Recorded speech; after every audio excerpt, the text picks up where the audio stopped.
Estamos siguiendo la lectura del libro Las dos repúblicas o Roma o los Estados Unidos.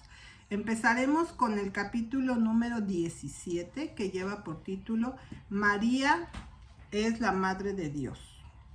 Por el celo piadoso de Teodosio, la unidad de la fe una vez más había sido asegurada y el imperio había sido hecho católico.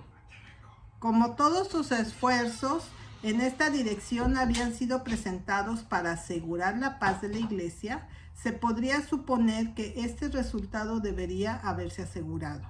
Pero la paz estaba tan lejos de la Iglesia ahora como siempre lo había estado, y mucho más lejos del Estado de lo que jamás había estado.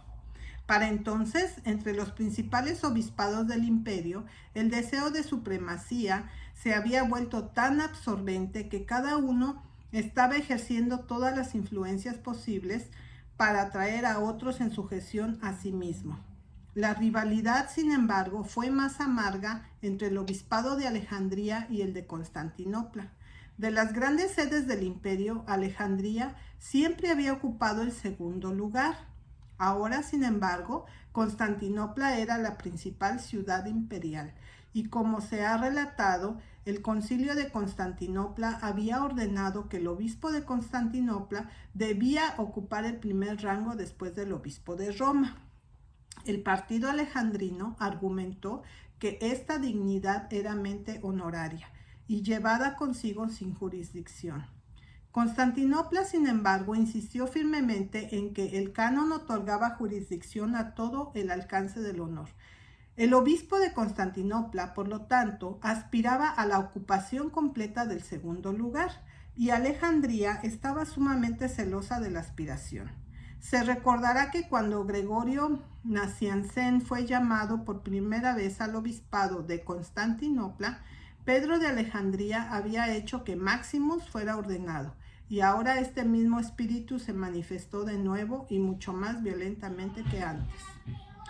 Teodosio murió en el año 395 y fue sucedido por sus dos hijos, Arcadio y Honorio, por quienes el imperio fue permanentemente dividido.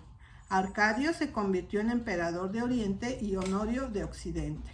Aunque Arcadio ocupó el trono y llevaba el nombre de emperador, el este ahora estaba gobernado por mujeres y eunucos. Eutropio, el eunuco, fue el primer ministro de Arcadio. A la muerte de Nectario, Eutropio había traído de Antioquía y nombrado obispo de Constantinopla presbítero a Juan, de apellido Crisóstomo. Por el ejercicio de disciplina, Crisóstomo se comprometió a purificar el obispado. Él expuso con indignación implacable los vicios y venalidad del clero y los involucró a todos en un indiscriminado acusado de simonía y libertinaje. En un progreso episcopal a través de Lidia y Frigia, él depuso 13 obispos. Declaró su opinión libre que el número de obispos que podrían salvarse tuviera una proporción muy pequeña a los que serían condenados. Además de esto, y con mucho más peligro consigo mismo, incurrió en la enemistad de los monjes, que ahora existían enjambres en todo el este, declarando con verdad evidente que eran la vergüenza de su santa profesión. Estas medidas pusieron a todo el orden eclesiástico en contra de él y comenzaron a intrigar por su derrocamiento. Esto abrió el camino para que el obispo de Alejandría volviera a afirmar su autoridad. Teófilo, un prelado violento y sin escrúpulos, era ahora el obispo de Alejandría, e inmediatamente se desposó a causa de los descontentos, que orgullosamente lo aceptaban como su líder. Ahora se agregó otro elemento nuevo. Crisóstomo no había limitado sus denuncias al clero y a los monjes, sino que los había pronunciado contra las mujeres de la corte, y especialmente la emperatriz Eudoxia, una joven y hermosa mujer de carácter violento, que complacía sus pasiones y despreciaba a su marido. Crisóstomo la vilipendió como a otra Jezabel. Ella no era la clase de mujer que tomaría esto sin responder.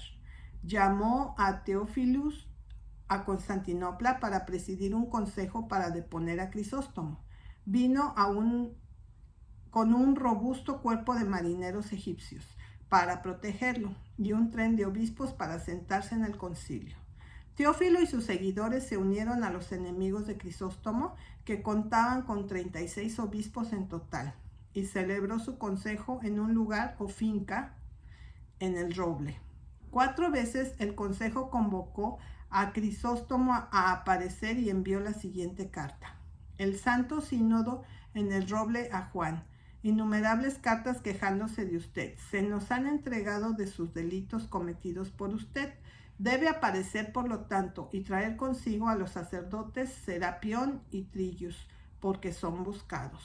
Crisóstomo, por su parte, reunió un consejo de 40 obispos y envió a 3 de los obispos y 2 sacerdotes con una carta a Teófilo diciéndole que no debería molestar a la iglesia y que si a pesar del canon de Nicea él estaba dispuesto a resolver una disputa más allá de su diócesis, debería venir a la misma Constantinopla, y no como Caín tentando a Abel al campo.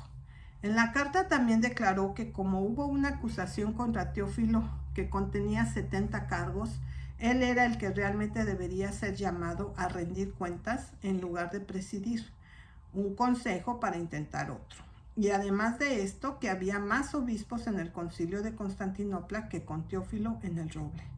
Al mismo tiempo escribió en privado a otros obispos en el Roble, diciéndoles que si excluían del consejo de sus enemigos declarados, aparecería cuando quisieran, pero si no, no aparecería. Incluso si enviaran 10,000 veces por él. En respuesta a esta carta, se envió un notario a Crisóstomo con un decreto que él debía comparecer en el sínodo, y al mismo tiempo un sacerdote y un monje trajeron una nueva citación del sínodo en el Roble. Crisóstomo luego envió representantes aurizados del Roble. Fue tratado muy ásperamente y el proceso en su contra se puso en su totalidad en balance.